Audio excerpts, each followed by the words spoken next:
And don't forget, this is the last year they're going to be putting out the Pottery Barn. So if you're interested in this model, this is the last year to get it. Get it now, or don't. You're going to be buying a used Pottery Barn.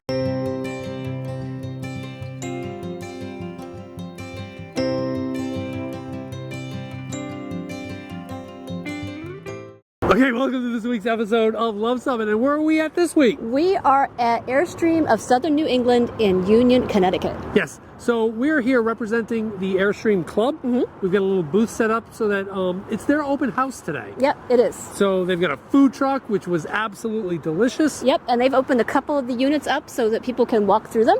We're going to check out at least one or so, and we're going to move inside here shortly and give you, at the beginning of our video, a quick update on the Luv Sub, which is the best one we had yet. Yes, so we're very excited. Yeah, normally we would put these little updates at the end of the video because that's like a professional YouTube trick. It's a teaser so people will watch the whole video. Yeah, they're like, oh, we got to stay and watch the whole video. Yeah. We haven't figured out how to fast forward. We'll just watch the whole video.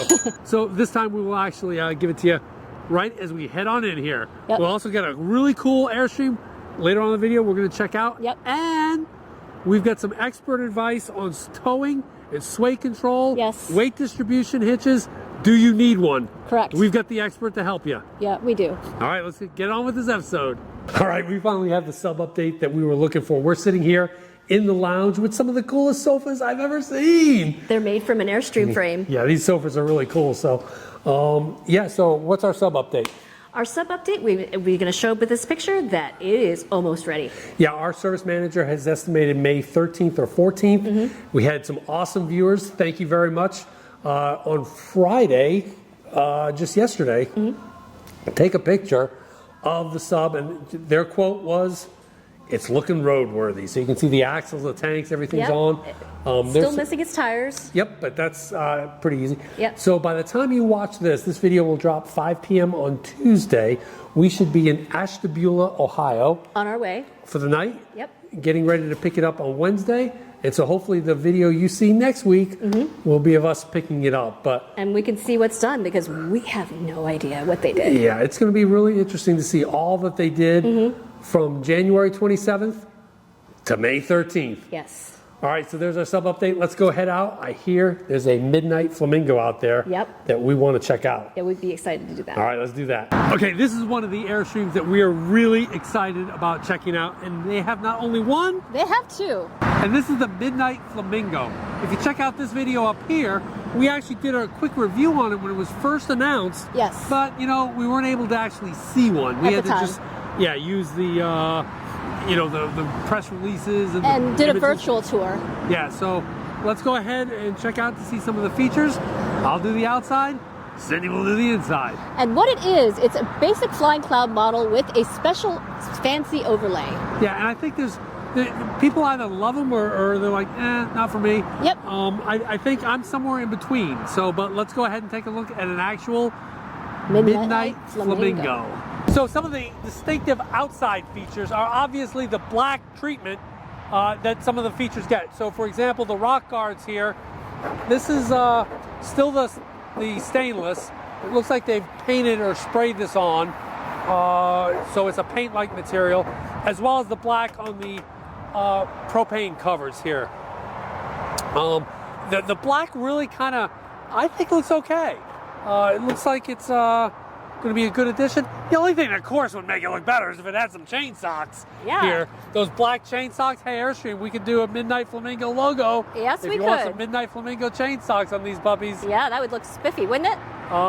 They do have a black trim on the side. Yeah, this, I think, so I'm seeing this a little bit more on Airstreams, and I think this is a cool thing. I've seen yellow, I've seen red, I've seen different colors of this black trim, so I think this is something that Airstream can definitely capitalize on to customize some of your Airstream, make them look a little bit more colorful. Yep.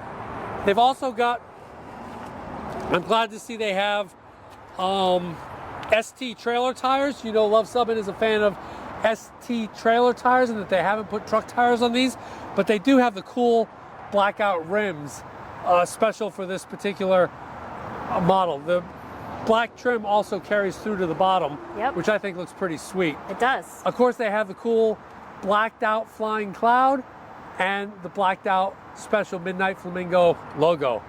I think overall outside it was pretty sweet. The only thing I'm not too sure about still, I think like a lot of people, are the black rock guards. I think that, I'm not sure that works for me, but the rest of it, pretty cool.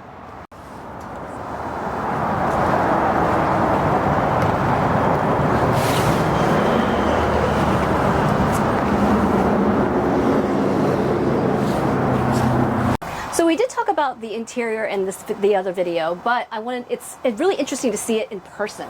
They do have a rear, it does have a rear hatch, Okay. like the trade wind. You can see it right here, and it has a screen that comes with it. It has a different upholstery than the Flying Cloud, regular Flying Cloud does, with some different sort of gray accent pillows. The faucets are all in sort of the enamel black look. Yep. And the countertops are in a nice gray as well. So it's sort of a gray and black theme going here. It has these blackout curtains here. That's something else that people are kind of controversial. Like you love them or hate them. Yes, so they have these curtains here are all black, and they are blackout curtains. So as you continue into the bedroom, they also have the black curtains in here as well. So I do think it kind of, it's a strange pop of color because the wood here is very white and light. And so it's a big contrast. So that's something that people either like or don't like. So this is in the twin bed configuration. And you can see, and it also has an upgraded sound system as well. So let's see what it looks like in the bathroom. See if they have the same black faucets and stuff. No, it's got a nice little shower. Black faucets here though, or black handles. Okay, so it's got a nice shower there. See what the bathroom looks like. See if I can find a light. Oh, they're actually powered. Yeah.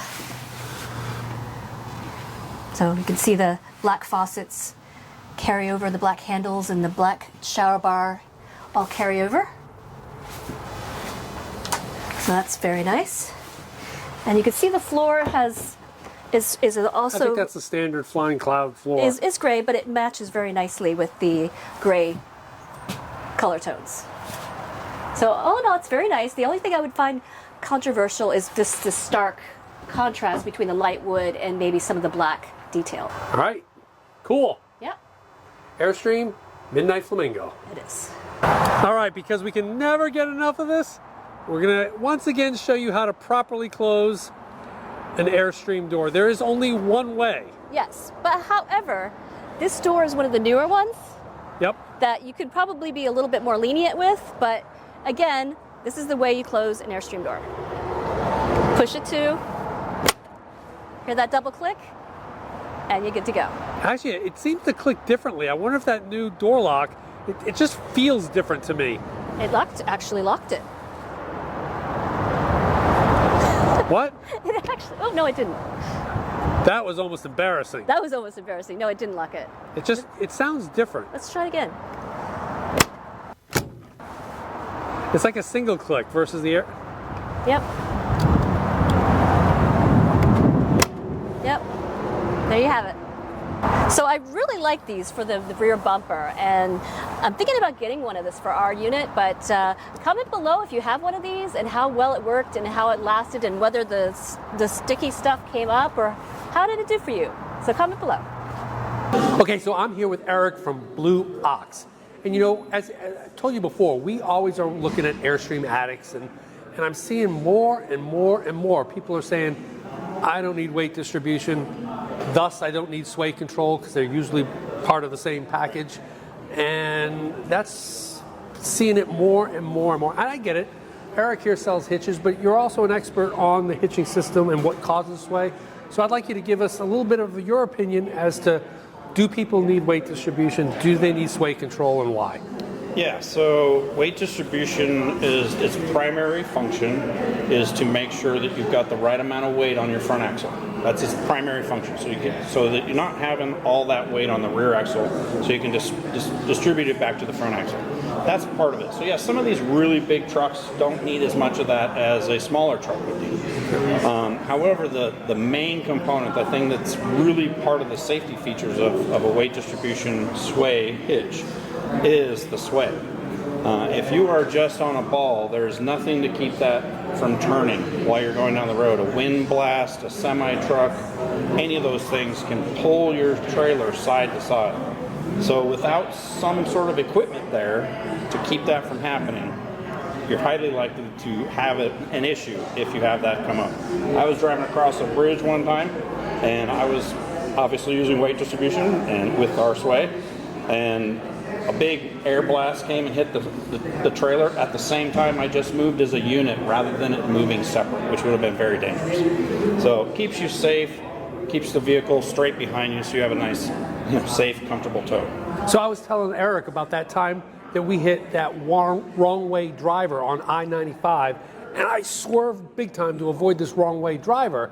And I was telling Eric how, because I've got sway control and everything, my trailer tracked right behind me. Now, what do you think would have happened if I had just been on the ball then? So if you're just on a ball and you do a dramatic turn, the trailer's going to stay where it was. It's not going to follow you immediately.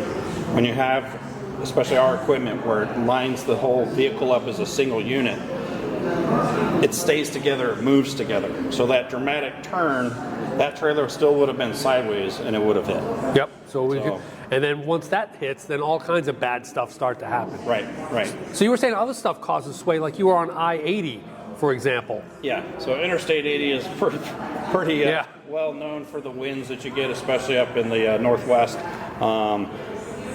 I've never been on that road and not seen a semi-truck laying on its side.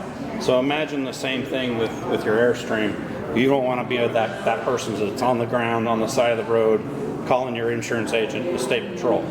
So if you have the proper equipment, that stuff doesn't happen. So it doesn't make any difference the size of your truck, right? It's all the same and you need all the equipment. Correct. Yeah, 100%. The sway is something separate from the size of the truck. They always talk about if you have a big enough dog in the fight. The bigger the dog is, the less the tail is a problem. So when you have really large trucks, you can get a bigger tail and it's less of an issue. However, you never get rid of that sway component unless you have the equipment designed to do that. And compounding the problem, obviously, is that when you start to feel jittery, something in the back, what's a human nature to do the first thing is hit the brakes. And what's the worst thing you can do for trailer sway? So it's a very common thing. So you never want to get that sway even started, because anybody can do that human nature kind of thing. We're naturally inclined to hit the brakes.